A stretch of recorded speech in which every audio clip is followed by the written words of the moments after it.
Another interesting tutorial. So today's tutorial I will be showing you how to make different flounces at different position, as you can see on the dress on the thumbnail. So for the down part of this dress, we have a flare on the down part. This flare can be cut 360, that is the round knee line divide by 6.28. We can also do round knee line divide by 2, then we'll cut 180 for front and for back. So for this tutorial I'm going to make 180 for front and back because we have a stylish flounce, okay, or a stylish flare on top of the main flare. So for the first flare, I'm working with hip 46, okay, that is an example. So to get your knee line, this is what you are going to do. You are going to do 46, that is your round knee line. You are going to do 46 minus. If you take away 1.5 on the first side, minus 6. So my round knee line is 40. So minus 6 is standard, and 8 can also work. But if you don't want it so tight, minus 6. So if you know how to draft your skirt pattern, of course you know what I'm doing right here, okay, because we take 1.5 inch out of the hip to have our knee line. So now my round knee is 40. So 40, I'm going to divide it by 2. I will have 20 inches. Or you can better still sew your skirt completely. Once you are done sewing your skirt, you can take the round of it, divide by 2. So if after sewing my skirt or my gown, and this is where my knee line is at 40, I'll divide it by 2 and I have 20 inches. So this 20 inches, I'm going to use it to calculate my radius. Okay, so I'm cutting 180 for front and 180 for back for the first flare. So 20 divided by 3.14. So whatever I have, I'll use to cut my radius. So for this class, I'm making just a small scale. I'm not making a full scale pattern. So to cut my 180, this is how I cut my 180. I just fold my fabric this way, and I'm going to measure out the radius. So the radius I have there, I'm just using 3 inches, okay, as my radius. But please ensure you use your actual calculation. So this is my radius, and the length of my flare from the knee line to the hem, I'll be using everything I have here, which is 7.5.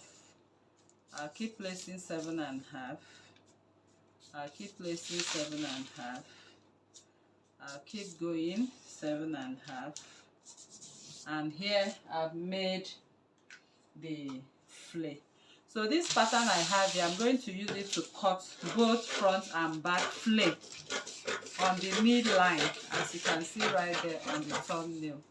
So I just cut out the radius, and I'll be naming what I have here the front. This is the center front, and this center front can also be used to cut the center back as well. So by the time I sew this into the knee, this is going to be the flare I'll be having into the knee. So I have another flare on top, which made it the second flare.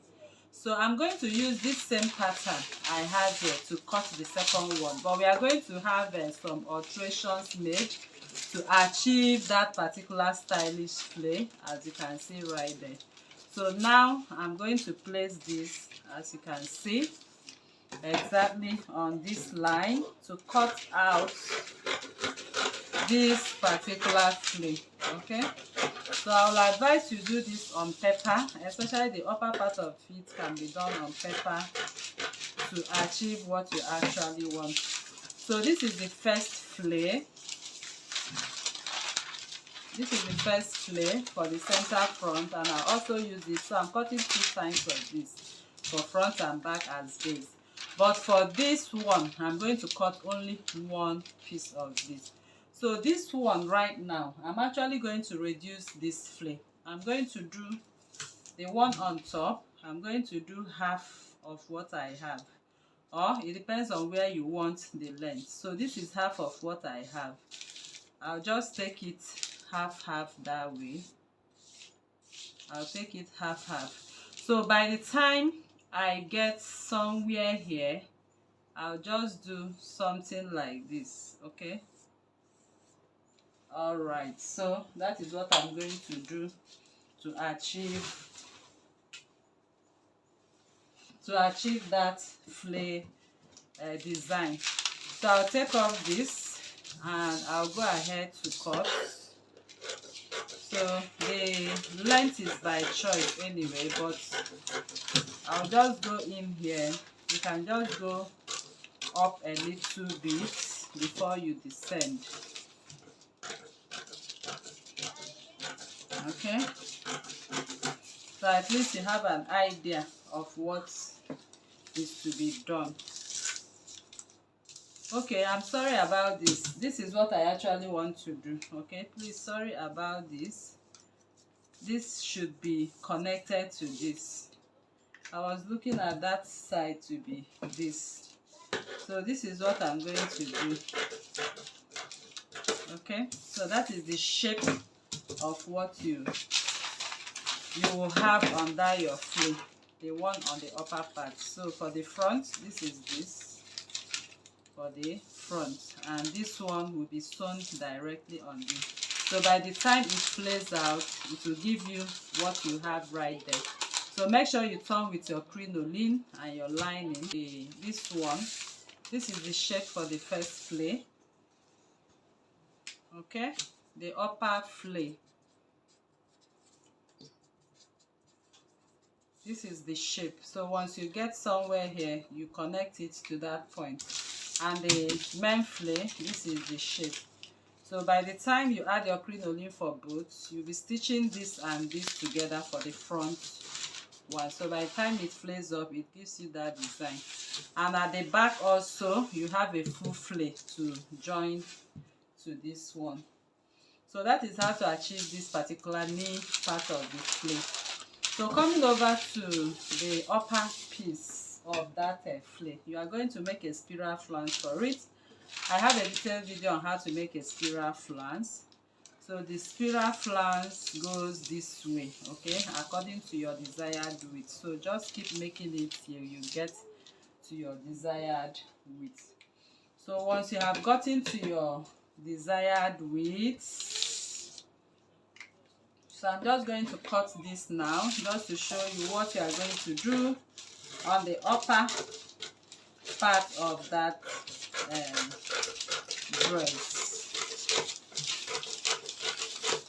So you are done with your spiral flounce.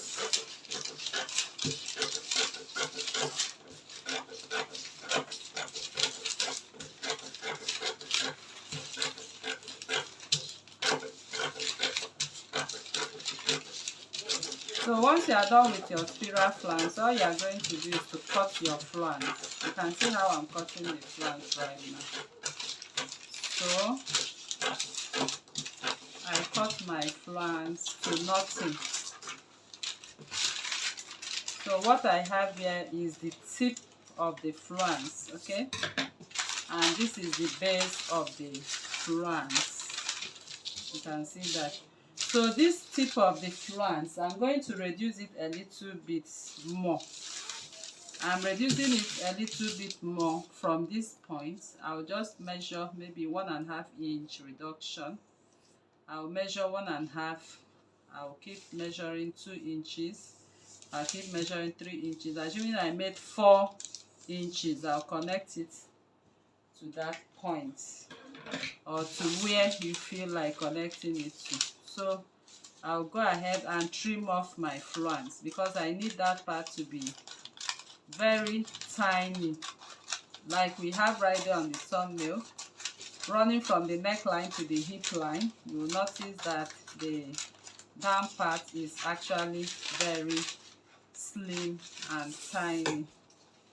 So I'll just go ahead now. As you can see, I'll turn with my crinoline or whatever you wish to turn with, and this is how you are going to sew this flounce. So you are going to sew this flounce starting from the hip line, as you can see right there on the thumbnail. So as I'm straightening it, you can see the flounce is showing itself there.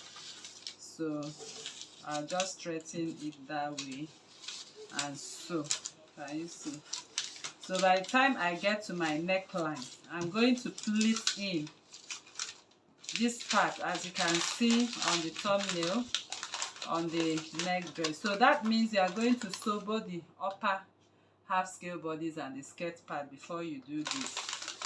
So you just keep pleating and keep pleating. So this other part, if you look at that part, you can see it's also shaping. So I'm going to repeat the same shaping. I'll just come this way from the tip and shape this part so it falls into the neckline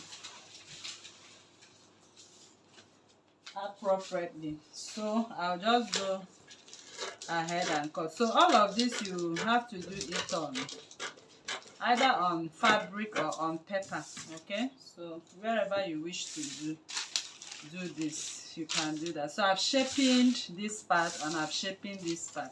So by the time I pleat in, as you can see right there on the upper part, I'll just sew this way while this is straight to the hip part.